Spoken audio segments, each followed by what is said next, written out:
আজি ৮ মাৰ্চ বিশ্ব নাৰী দিৱস আৰু এই বিশ্ব নাৰী দিৱস উপলক্ষে নিখিল ৰাভা মহিলা পৰিষদৰ স্থায়ী কাৰ্যালয়ত নাৰী দিৱস উদযাপন কৰা হয় আৰু প্ৰথম কাৰ্যসূচী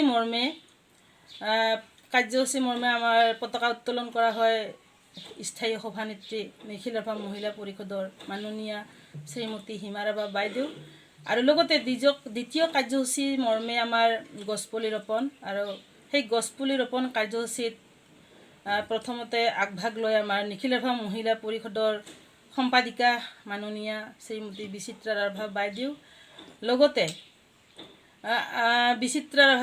লগতে নাৰী সমাজত যিবিলাক আমাৰ দুধনৈ আঞ্চলিক ৰাভা মহিলা পৰিষদৰ আমাৰ সহকৰ্মীসকল আছে তেওঁলোকেও আগভাগ লৈছে।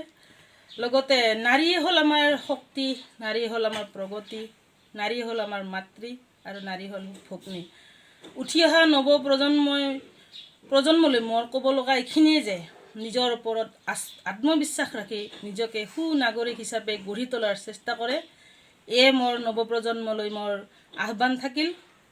লগতে ভালে ভালে এই নাৰী দিৱসত উপস্থিত থকা আই মাতৃসকলকো মোৰ আহ্বান থাকিল আৰু এয়ে মোৰ ক'বলগীয়া। চেষ্টাৰ অসাধ্য একো নাই। নেমৰাচং। ধন্যবাদ।